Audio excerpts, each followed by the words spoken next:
Hi, kumusta po? Nice to see you again. Oo nga, ngayon ko lang pa na-realize, nung sinasabi mong 1 year, sabi ko, 1 year na ba? Yung pala 1 year. Last December pala nandito ako. Iniisip ko kanina, 1 year na yung Prince Sharjah. Sabi ko gano'n pa. Pero we are claiming more than, hindi lang po siya 1 year, kundi marami pang taon na ipagkaloob ng Panginoon. Ano po? Palakpakan namin muna natin ang Panginoon. Kumusta po ang bawat isa? Amen. Kumusta po ang inyong linggo? Naway. Ayun, yung ating ano nga, Pastor. Ating outline. Ayun, thank you, Pas. Ito yung favorite namin, Pastor Johnson. Special pulpit. Special pulpit. Yeah, we're claiming na maraming gagawin ng Panginoon sa Faith Sharjah. Amen. Alam ko po na small or big gatherings, we always believe, sabi nga ni Pastor kanina, the Lord is always in the midst of us. Amen. So ngayong umaga po, ayan, purihin ng Panginoon, naway pinatatag tayo ng isang linggo. Alam ko po, nagsisimula pa lang ang taon and there are so many things that is happening right now. Amen. It could be within ourselves, it could be within our family, and within our society also. Nakikita natin, nabanggit kanina, ang dami pong nangyayari even sa Philippines, mapa ito man ay political, social, sobra pong nangyayari, no? Maraming kaganapan. Pero naniniwala tayo that the Lord is the source of our strength. Amen? Pakisabi nyo nga po sa katabi nyo, the Lord is the source of my strength. Yes, praise God. So, sabi ko nga, iba-iba tayo ng trials na hinaharap agad. No? It could be small, it could be big, it could be, sabi ko nga kung nakakapanood po kayo ng ating live service ng Saturday, naka-live po yan sa YouTube. Kung napapanood nyo, there are already a lot of testimonies there na talagang sinubok pagkatapos ng taon, as in, on the tip na ng 2024, sinubok pa sila.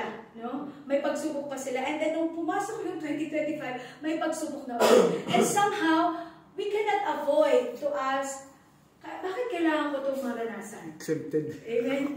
Bakit hindi ako pwede maging accepted, Lord? I am serving you. Amen? Bakit hindi ako pwede na kalmado lang, no? Kalmado lang. Pero sabi nga, kailan ba yun, I went to, saan ba kami galing ng asawa? Sabi nung isang nakasama namin, ang dagat pagkalmado, after niyan, mahirap ang dagat pagkalmado.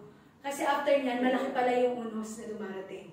Amen? That's the reality. That's the metaphor na mali-describe, na parang napakakalmado lang, tapos bibigla na lang siya pupulwak ng alon. No? So that is also how we are describing ourselves. Today, we may be so relaxed. Today, we may be so okay. And then tomorrow, or even tonight, we don't know what will happen on that time. No? There is always an uncertainty. Pero, I do remember, ewan ko na ba kung nabanggit ko na to last time, naalala ko yung isang friend ko nga nakasama ko dati when we are already in a sharing room. Nag-umpisa pa lang ako sa Panginoon. I think I just started, nakakatanggap ko lang nun sa Lord. And then sabi niya sa akin, ewan ko ngayon, lagi ko itong dinadala, no? Lagi ko talaga itong, kasi na-challenge talaga ako nun nung sinabi niya na, ganun talaga, Rox, kapag ikaw ay lumalapit sa Lord or kapag ikaw ay nagsisilbi na sa Panginoon, mas maraming dumarating na problema sa buhay mo. And that time, because that time po, kakatanggap ko lang nun sa Panginoon, and kung tutingnan ko, parang, oo nga, no, dati hindi naman ako ganon. Pero, kung siguro po hindi pa ako pinapatatag ng Lord, maaaring maniniwala na lang ako sa Kanya, at sasabihin ko na, okay, sige, hindi na lang ako ulit susunod sa Lord, babalik na lang ako ulit sa mundo. But somehow, praise God, because I tried to overcome with His presence and with the help of the Holy Spirit, I overcame it. We overcame it. It's a family issue. Ano po? It's a family challenge for us. Sa aming mag-asawa. Now, but when I overcome those trials, I realized, yung realization ko po doon is that may bunga, no? Magandang bunga yun sa buhay ko. No? Napakaganda po ng bunga. Hindi lang siya nangyayari just like that. tandaan po natin that our trials is not happening just like that.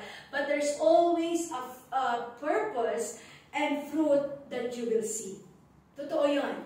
Maaaring ngayon hindi mo nakikita, nalagpasan mo na yung trials, pero hindi mo ba nakikita yung purpose? It will take years and years and years.